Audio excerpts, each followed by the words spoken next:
ऐसा जी, एनसीबी के एक्शन के चलते हमारे 3 केमिस्ट होलसेल बंधु एनसीबी ने अरेस्ट कर लिए हैं और 4 लोगों के ऊपर ये तलवार लटक रही है, जिसके चलते रोष प्रदर्शन के तहत आज हमने यहाँ प्रेस वार्ता का आयोजन किया है डिस्ट्रिक्ट केमिस्ट एसोसिएशन पंचकूला के द्वारा। और कल हम लोग 2 घंटे के लिए सांकेतिक हड़ताल करेंगे और अपना पंचकूला में 7, 8, 17, 18 का जो राउंड अबाउट है उसमें ट्रैफिक को बिना रोके चौक के अंदर खड़े होके हम लोग अपने बैनर प्ले कार्ड लेके खड़े होंगे, जनता की जानकारी के लिए अपना रोष प्रदर्शन करेंगे। अरेस्ट का क्या कारण? अरेस्ट का कारण क्या है?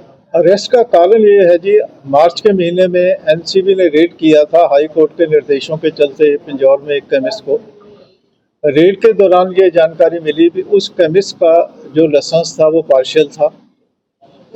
पार्शियल लाइसेंस के चलते फिर जिन होलसेल बंधुओं ने सप्लाई किया था, क्योंकि मार्केट में जानकारी नहीं थी, जहाँ से भी वो सामान ले रहा था हम सब ने सप्लाई किया था। पर एनसीबी ने अपनी बेस्ट ऑफ देयर विजडम उन्होंने 7 होलसेलर बंधुओं को पिक करके उनको इन्वेस्टिगेशन में के लिए बुलाया और ये 7 बंधु लगातार जब भी एनसीबी ने कोई जानकारी मांगी या बुलाया तो ये लोग जाते रहे। अब 9 तारीख को उनको इन्वेस्टिगेशन के लिए बुलाया तो उनको अरेस्ट कर लिया गया। तो ये कारण बताया कि कारण एनसीबी की प्ली ये है कि उन्होंने बिना लाइसेंस वाले केमिस्ट को ये मेडिसिन बेची। तो हमारा ये कहना है कि हमें कोई जानकारी नहीं थी। ये एक अलग विषय है भी ग्रांट के ऊपर पार्शियल लाइसेंस इशू नहीं हो सकता, पर चलो डिपार्टमेंट ने अगर किया भी हुआ था तो हमें जानकारी नहीं थी। जानकारी के अभाव में ऐसा हुआ है। और समय समय पर जब भी डिपार्टमेंट ने एनआरएक्स के प्रोडक्ट्स की सेल के लिए रिकॉर्ड मांगा तो हमारे होलसेल बंधुओं के द्वारा वो रिकॉर्ड डिपार्टमेंट को दिया जाता रहा, जिसमें पिंजौर वाला केमिस्ट भी, उसका नाम भी शामिल था। पर डिपार्टमेंट की तरफ से कभी भी ये ऑब्जेक्शन नहीं आया भी इनको क्या दिया गया। और मैं आपकी जानकारी के लिए और आपके माध्यम से आम जनता की जानकारी के लिए बताना चाहूँगा, ये जो एनआरएक्स मेडिसिन है ये कोई अलग से दवाई नहीं होती। ये मोस्ट कॉमन मेडिसिन आजकल प्रिस्क्रिप्शन का हिस्सा है। उदाहरण के लिए जैसे टैबलेट अल्परेक्स है, टैबलेट पेट्रिल है, जो कि आम एंग्जाइटी, टेंशन, बुजुर्ग घरों में नींद की ना आने के चलते लेते हैं। इसी तरह से दर्द की गोली अल्ट्रासेट आती है, वो भी आम प्रिस्क्राइब की जाती है डॉक्टर्स को लेकर, डॉक्टर्स के द्वारा मरीजों को। जो ये एनआरएक्स कैटेगरी एक कैटेगरी है, narcotics, drugs and psychotropic substance. ये नॉर्मल मेडिसिन हैं जो कि हर केमिस्ट शॉप के ऊपर पेशेंट की ज़रूरत के लिए उपलब्ध होती हैं। या कई बार ये आता है, मतलब ये जानने में आता है या कई बार लोगों को ये लगता है कि ये पता नहीं कोई अलग कैटेगरी की मेडिसिन है या कोई नशे की दवाइयाँ होती हैं जो बेची जा रही हैं। ये बिल्कुल नॉर्मल मेडिसिन है जो एक नॉर्मल प्रिस्क्रिप्शन का हिस्सा है। ये प्रोटेस्ट पूरे ट्राई सिटी में होता है? हाँ जी, अभी कल का जो प्रोटेस्ट है पूरे ट्राई सिटी में है। पंचकूला का हम यहाँ 7, 8, 17, 18 के चौक पे रहेंगे।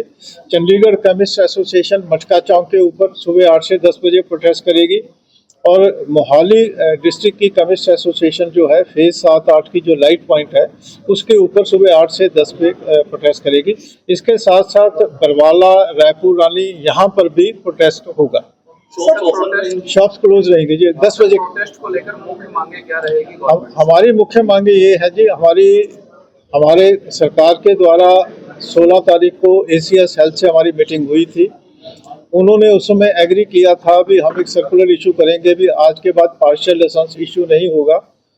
नंबर 2 पर हमारा जो कंटेंशन थी भी ये जो पार्शियल पहले भी किए गए हैं हमें जानकारी नहीं थी। उन्होंने ये कहा भी डिपार्टमेंट से वेरीफाई करके हम लेटर एनसीबी को लिखेंगे, जिसकी एक कॉपी एसोसिएशन को दी जाएगी, जिसमें ये लिखा जाएगा भी केमिस्ट फ्रेटर्निटी को पार्शियल लाइसेंस के बारे में जानकारी नहीं थी, इस वजह से इसके अभाव में वहाँ सप्लाई हुआ है। तीसरा उन्होंने एग्री किया है भी एनसीबी दिल्ली का जो वहाँ मेन उनके डायरेक्टर बैठते हैं भी सरकार आपको वहाँ की अपॉइंटमेंट अरेंज करवाएगी और आप वहाँ से डेलीगेशन मिलके अपनी जो दिक्कत आ रही है उसका वहाँ पे उनसे डेलिब्रेशन करो। तो हमने 17-18 की भी स्ट्राइक की कॉल की थी। एसीएस हेल्थ की आश्वासन के बाद हमने उस स्ट्राइक को डेफर कर दिया था। आज हम उनकी तरफ से लेटर का इंतज़ार कर रहे हैं। इसी के चलते हमने कल सांकेतिक हड़ताल की है तो मुझे उम्मीद है सरकार के द्वारा जल्दी से जल्दी हमें पत्र प्राप्त होगा। 23 तारीख को परसों सेशन कोर्ट के अंदर बेल के ऊपर बहस होनी है।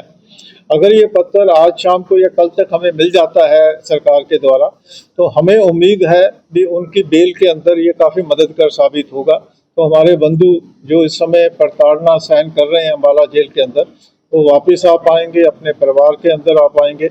इसके साथ साथ सरकार से ये भी मांग रहेगी, जो एनसीबी ने 7 होलसेलर के अकाउंट फ्रीज किए हैं, सरकार उसके लिए प्रयास करके उनके अकाउंट को डीफ्रीज करे, क्योंकि ये अकाउंट का फ्रीज होना एक तरीके से बिजनेस को ख़त्म करने के बराबर है। 40-40 साल से जो लोग काम कर रहे हैं उनके बिजनेस को तबाह करने वाला ये कदम है।